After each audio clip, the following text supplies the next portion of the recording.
There are only a few days left to join the Business Edit Group coaching program before prices increase on January 1st. If you're a service provider who's feeling overwhelmed, overworked, and underpaid, don't let another year go by staying stuck. If you want this to be the year that you finally build the business of your dreams, one that lights you up, doubles your revenue, and allows you to work part-time hours, now is the time to join. In this program, you'll follow my signature 5-step method for building a productive and profitable business. You'll get business minimalist strategy, marketing systems, and productivity roadmaps that are simple to understand and easy to implement, plus 12 months of weekly coaching to help you overcome any road bump that comes up along the way. Let this be the year that you finally hit your revenue goals and create a life-first business.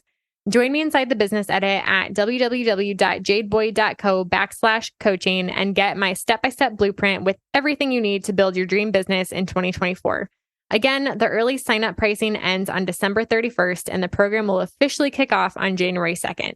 So don't wait. If this sounds appealing to you, but you're not sure if it's the right fit, feel free to DM me on Instagram and we can chat. My only goal here is to help you make the right decision for you and your business. And you can find me on Instagram at jadeboyd.co. Now back to the show. How many of your goals are based on doing versus being?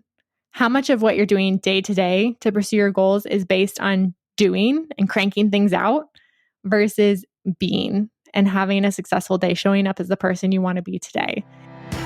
Welcome to the Business Minimalist Podcast, a podcast about redefining productivity for the modern woman in business and finding ways to work smarter, not harder, in business and life. I'm your host, Jade Boyd. I'm an MBA, business strategist, and mentor who helps overwhelmed business owners simplify and scale their service-based businesses with strategy and systems. On this podcast, we'll explore simple ways to earn more while working less. If you're ready to scale your business, bring order to chaos, ditch the busy work, and make space for what really matters, you've come to the right place. Welcome to the Business Minimalist Podcast. So, don't get me wrong, I've always been a goal setter. Thinking and dreaming about the future is basically my natural state of being at this point. In college, I remember discovering the Passion Planner for the first time, and it was like my entire world opened up. It may seem strange, but goal setting wasn't taught in school.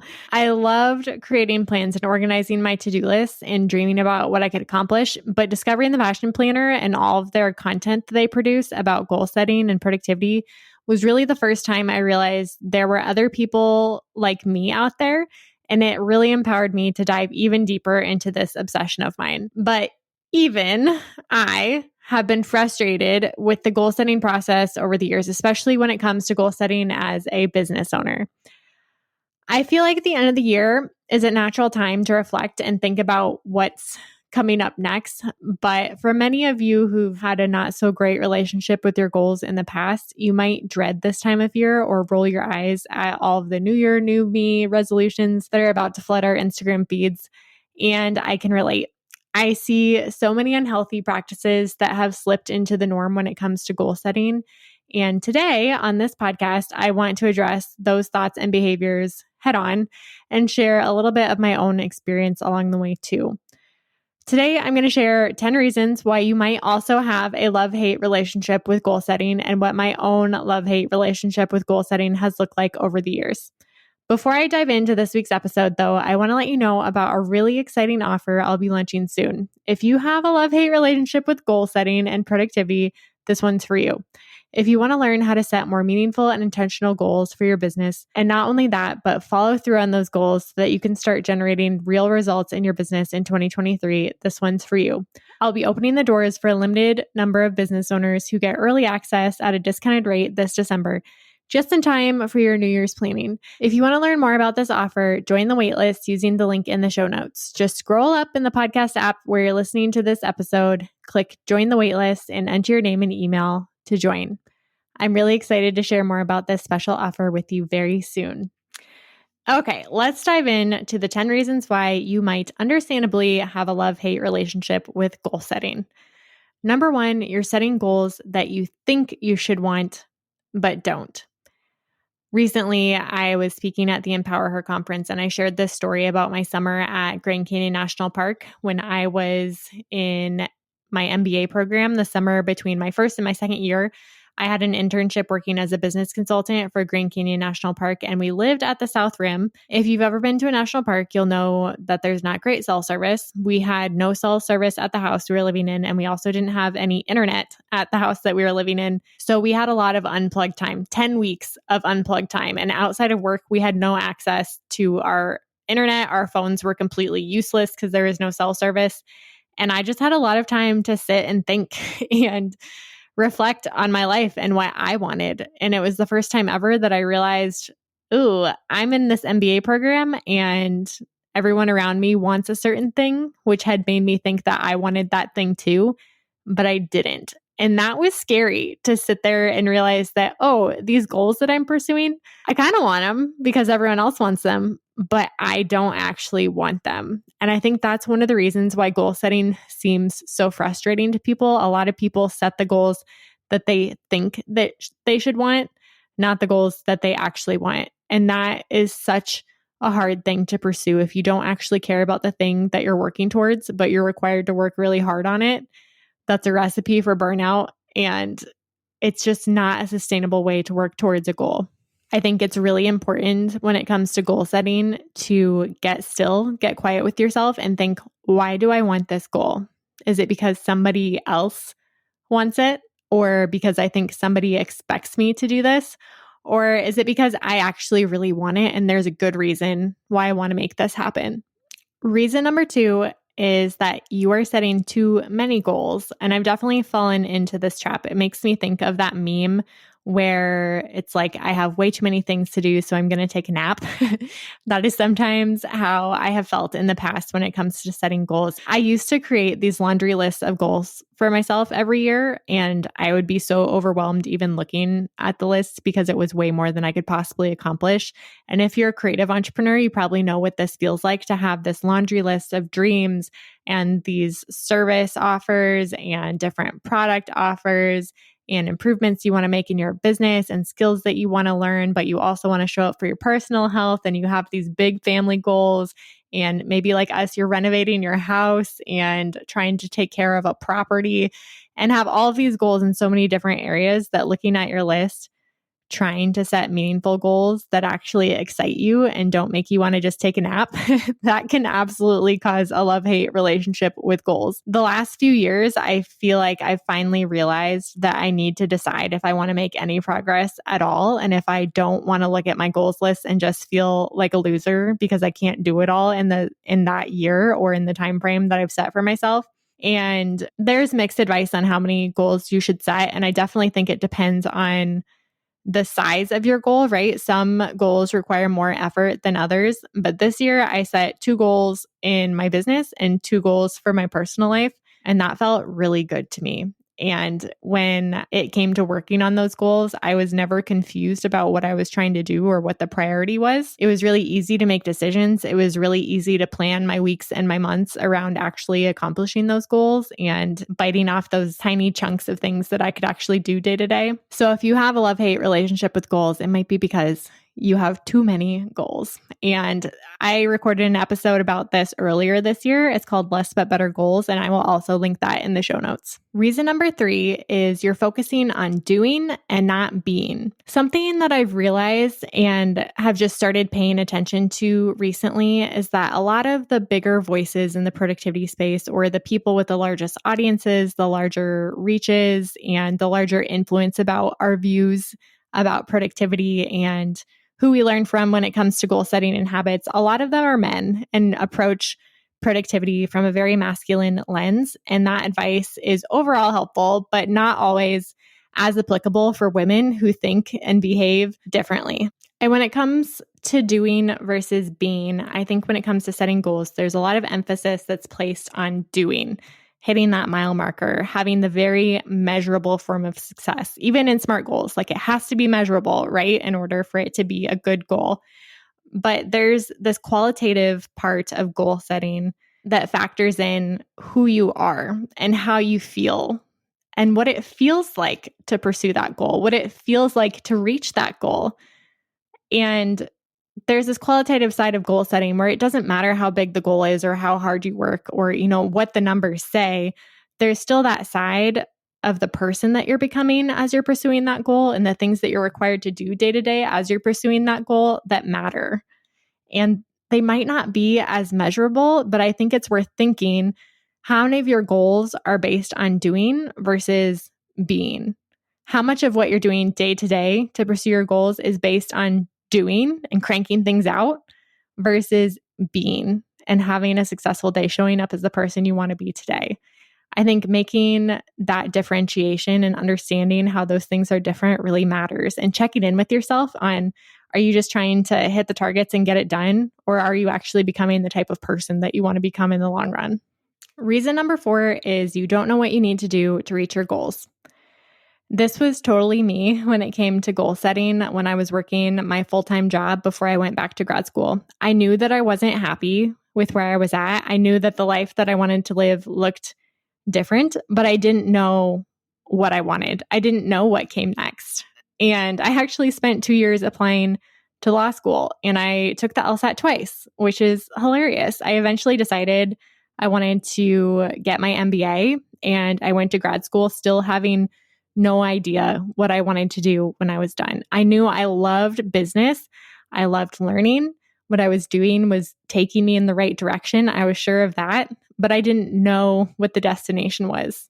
Sometimes having these big goals or visions for your life, or even this understanding of who you want to be or where you want to be 10 years from now, can be overwhelming and can make you have a love-hate relationship with your goals, because it excites you to think about the possibility, but it also overwhelms you to figure out, what do I actually do to take that step in the right direction? And sometimes you won't know what the right step is. Even this year, my main goal this year was to get out of photography and into something that I love doing, but I didn't know that that was going to be business coaching when we started 2022.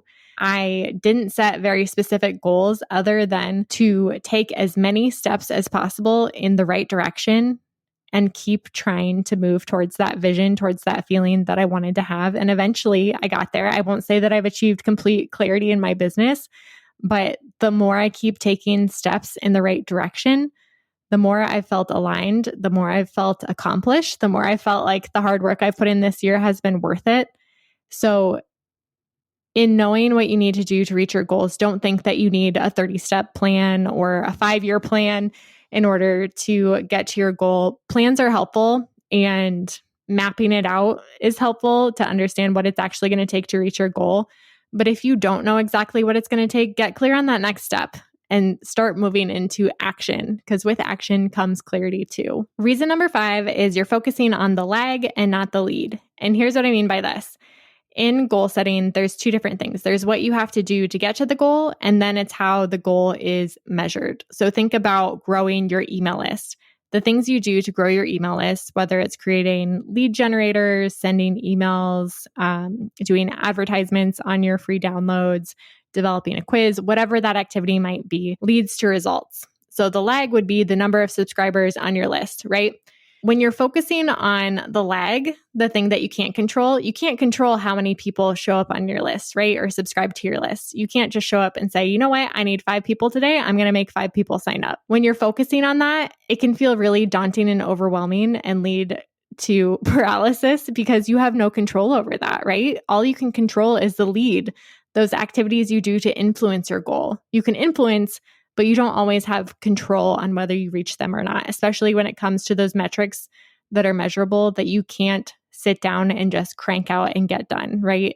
To some level, when you're influencing people to take action, and in business, we do this all the time, all of the numbers in terms of like marketing channel reach or audience size or sales, all of those are based on the decisions of other people. And we can influence other people's decisions, but we can't make them make those decisions, right? And when you get too focused on the lag, too focused on what the numbers say, and not as focused on the things that you can control, that can be really frustrating. If you're showing up month after month and just looking at those final numbers and saying, oh, well, I didn't get 200 new subscribers this month, therefore I failed, instead of, oh, I showed up really consistently and got better at email marketing this month.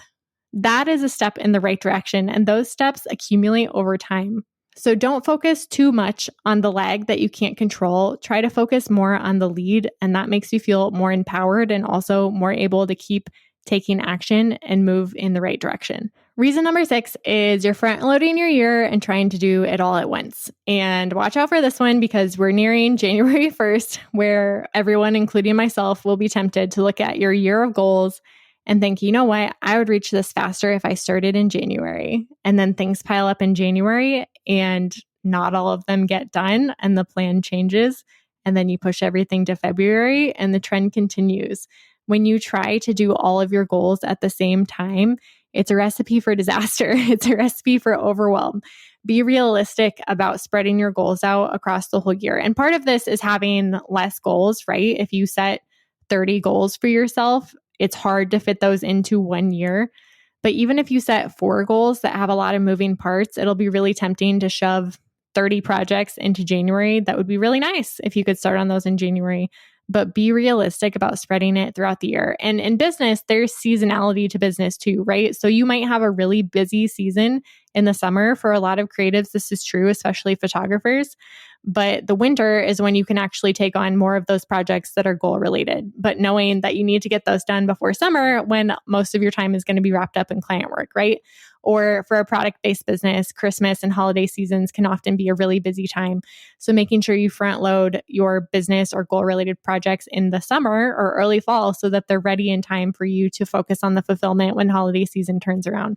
Understand the seasons of your business and how to break down your goals throughout the year so that the workload, it's not always going to be equal month to month, but make sure it makes sense and is not crammed into the first month of the year. Reason number 7 is you're not checking in frequently enough. This is definitely a mistake I made when I was working my full-time job too.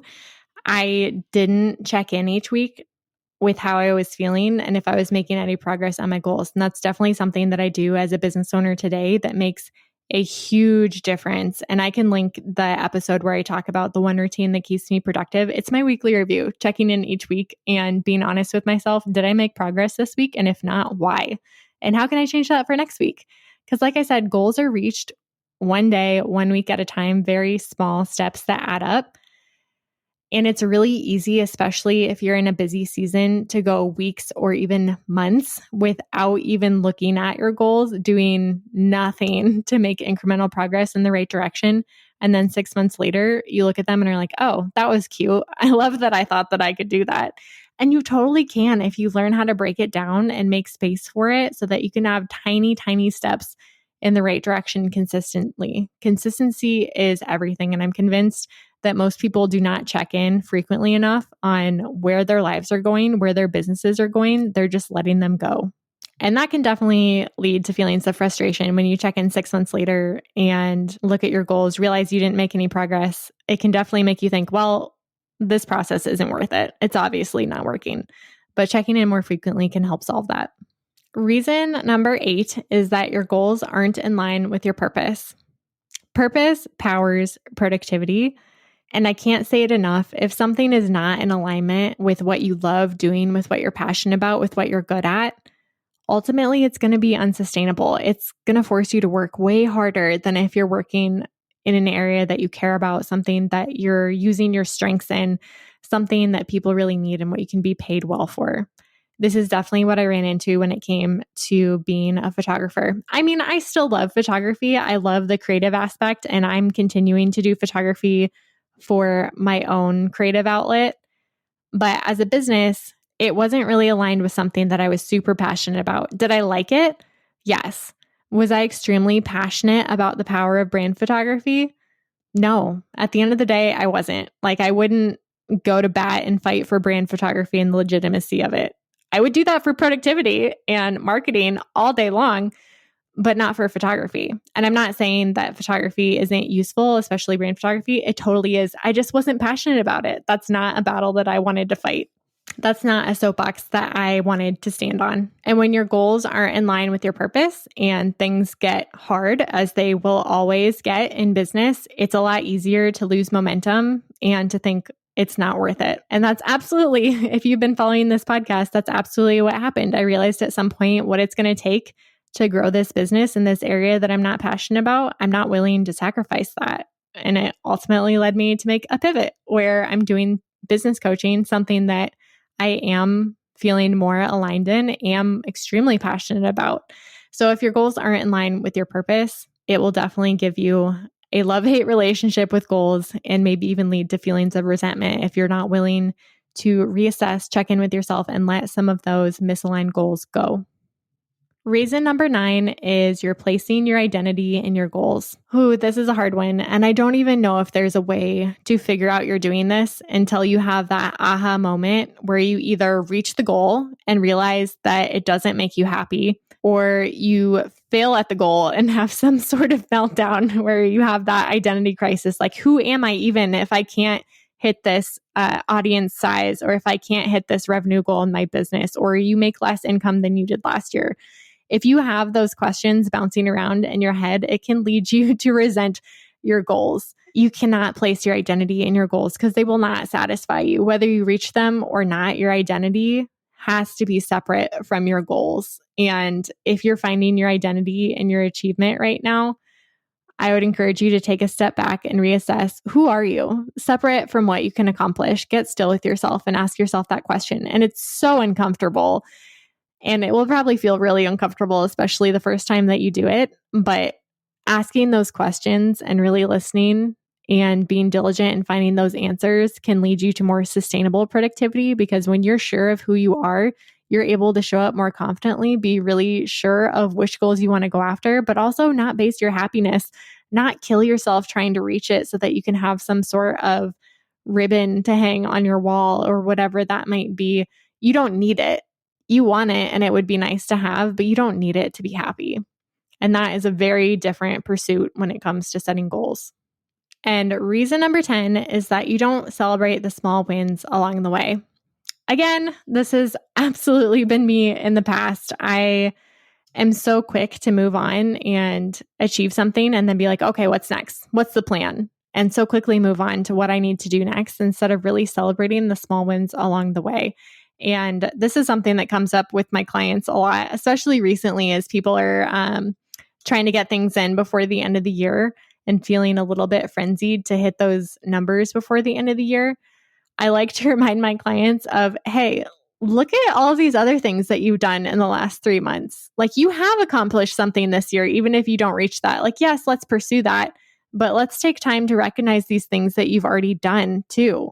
Schedule it on your calendar. Get creative in how you celebrate those small wins along the way.